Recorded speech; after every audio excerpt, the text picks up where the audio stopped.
he really wasn't too happy. What kind of God is this where you can buy your way to heaven? My dad was quite disgusted. But it wasn't like the Lutheran church he went to was perfect either. He was telling me, this here is a picture of a church that was built in 1909 in Kiel. It's not necessarily the church that my dad went to for confirmation, but gives you a little bit of an idea of the church. It was partially destroyed in World War II. But it's the confirmation night. All the parents came together, and all the students who went and learnt at the Lutheran church in the evenings, they came together and they had a bit of a celebration. And part of that event was that the parents would sit down and the students would answer questions. And it was quite amazing to the parents because whenever the teacher asked a question, all the students would put their hand up to answer the question. Now, any of you who are teachers know that's pretty well impossible in a school that everyone knows the answer. And it was amazing because the teacher would pick different people out and every time they gave the right answer.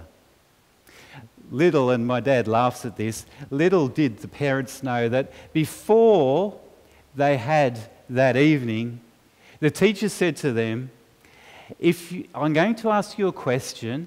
If you know the answer, put your right hand up. If you don't know the answer, put your left hand up. And so when he was asking all the questions, everyone's hand went up and the teacher just picked the person who had their right hand up, knowing that they knew the answer to that question. But what kind of God does that portray?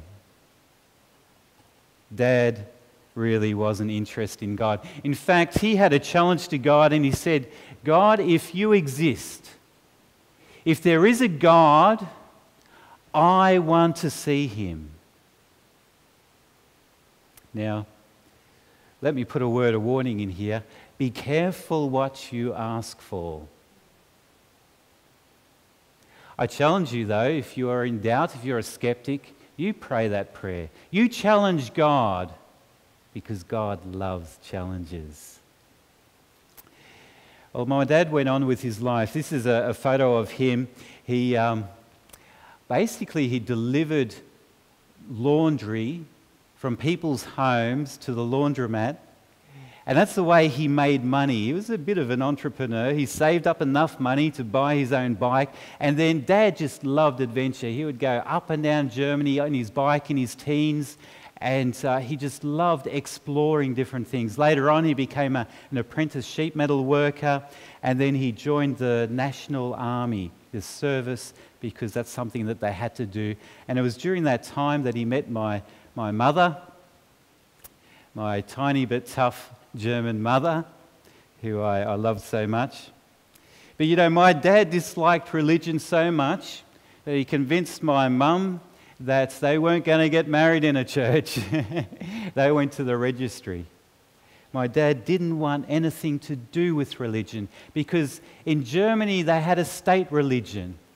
And if you attended church, and this has only changed in the last few years, sorry about that, if you attend church, the government automatically takes money out of your paycheck to give to the church.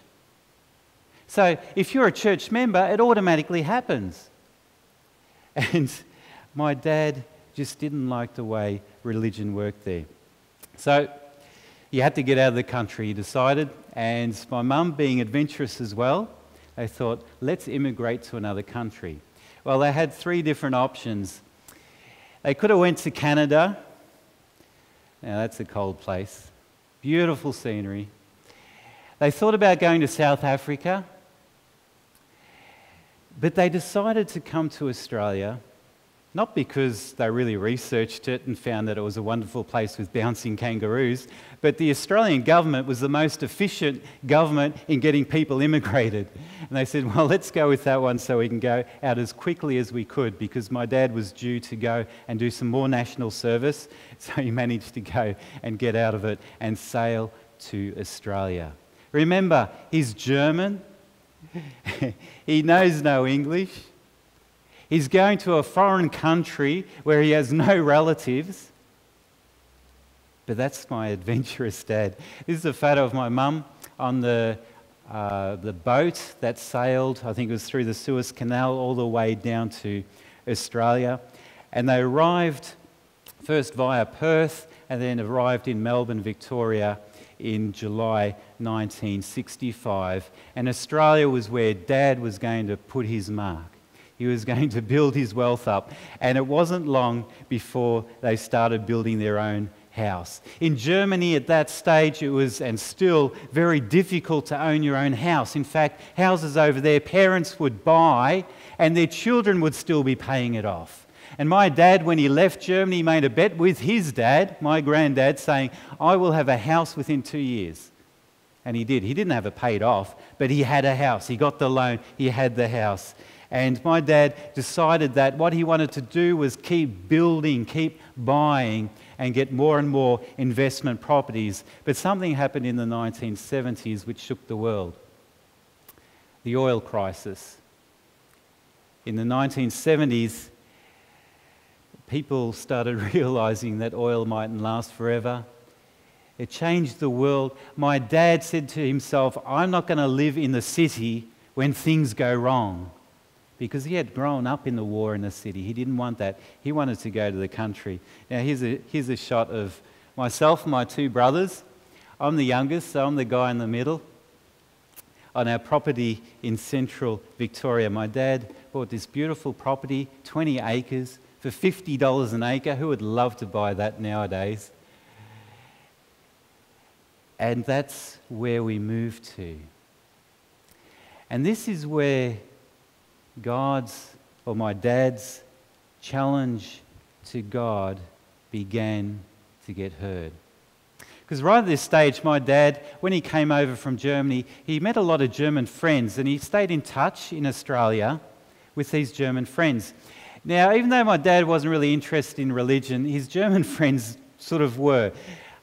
One of the guys, his name was Emil, he wasn't too bad, but there was another guy named Otto. He was a religious fanatic. My dad, our family were visiting there one day, and these two got in a real argument.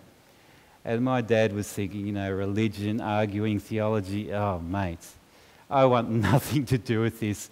And he went sort of out the back, and he actually had a chat to Emil, he was a nicer guy, not the religious fanatic. His mother was there, and he had a chat to her. Now, what's really, really interesting, which I just always shake my head at because God's so amazing. Troy, who just stood up here before and shared his story? Well, he's the great-grandson of Emil's mother. Isn't it amazing how God works things out? If it wasn't for his great-grandmother, I may not be here today because she said something to my dad that changed his life. My dad and Emil's mother, Mrs. Huber, talked together. She got out a Bible and she opened it up and showed my dad something which I'm sure all of you can read in German. Dann sah ich einen neuen Himmel und eine neue Erde. Es wird alle ihre Tränen trocknen und der Tod wird keine Macht mehr haben. Leid, Klage und Schmerzen wird es nie wieder geben, denn es einmal war, ist für immer vorbei. These beautiful words touched my dad's heart. Now I saw a new heaven, a new earth, and God will wipe away every tear from their eyes. There will be no more death, no sorrow, no crying. There shall be no more pain, for the former things have passed away. My dad read that. He says, is this in the Bible? I want to read more of this. This is what I'm looking for. Because at that stage, my dad was trying to save up money, but with the oil crisis, he knew that there was no security in money. There was no security in property. He was out in Australia on his own without any relatives. Where was his security for his future? A new heaven